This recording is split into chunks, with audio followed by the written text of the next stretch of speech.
Okay, we're kind of almost out back in the garage. I want to show you guys a couple of things. Okay, check this out. I don't know if you were able to see it.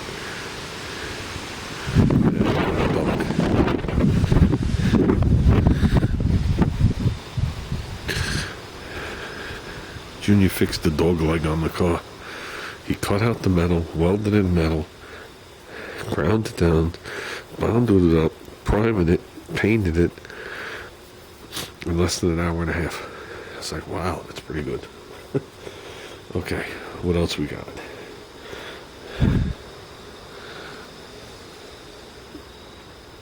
Is there a light anywhere? Oh, it's got handprints all over it at this point. They're covered with handprints from me carrying them out just now. Okay, they're coated. They're dry. They're coated. Fronts and backs. They should look good on the car. Like I said,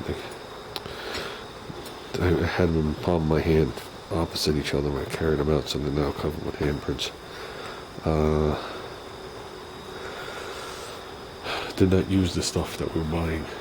And here's why.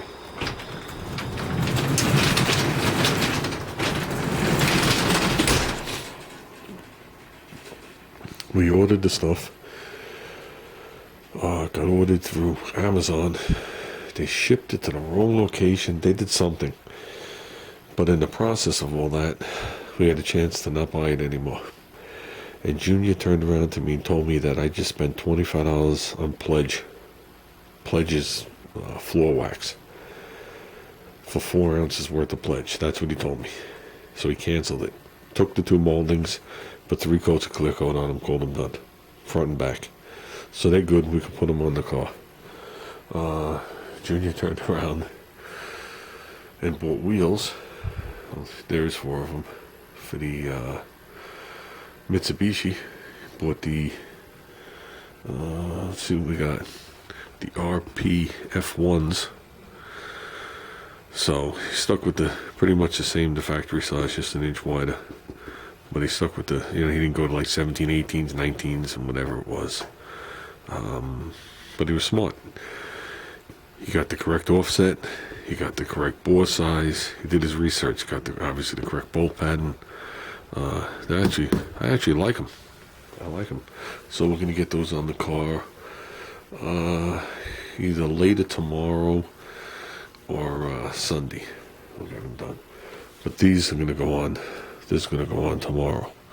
We're gonna work on these. I'm gonna get them on the car. That's regular car clear.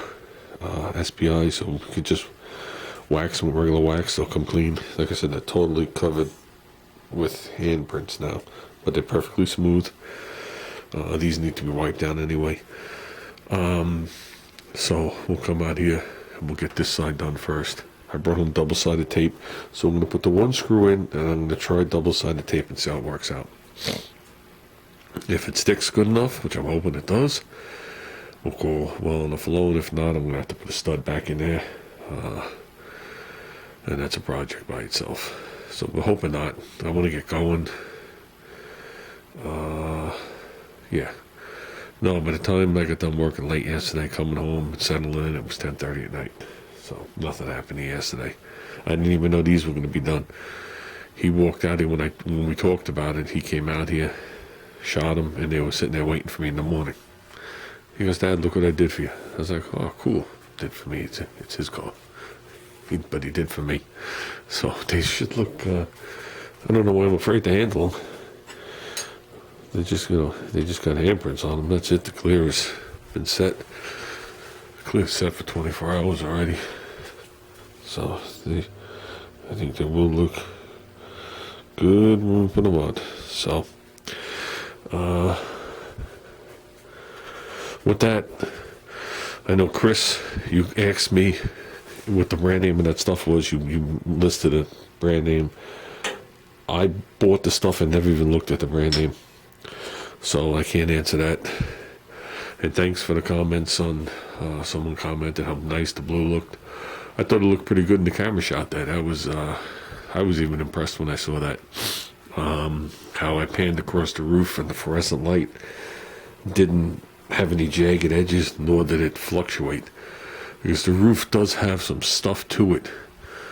It's on both sides. It's where the quarter meets up here. It was unchangeable from the height when they welded the quarter on. So I left them in there. I left the side ripples in there. You can see from here. There was no altering that. I would have had a Bondo the car, probably a foot forward, foot back, and up into the roof to try and work that out. And I was like, that doesn't make any sense. There's like lumps, and there was nothing I could do about it. So sometimes you gotta just live with it, and those were the things back then I had to live with.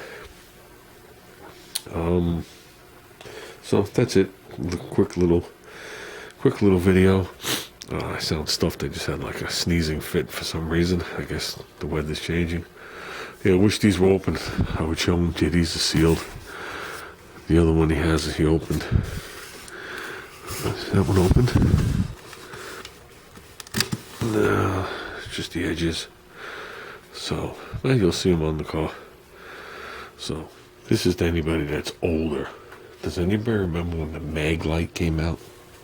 It was the ultimate lights. I bought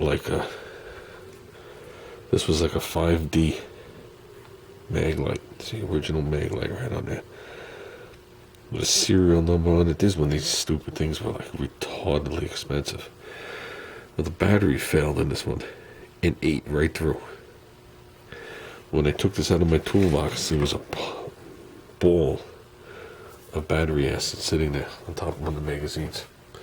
So I threw the light out because I can't get the cap off it, and I threw that out. I used to have one that was shorter that only held like 3 batteries, a black one. I don't know what happened to it. Lights are pretty much useless.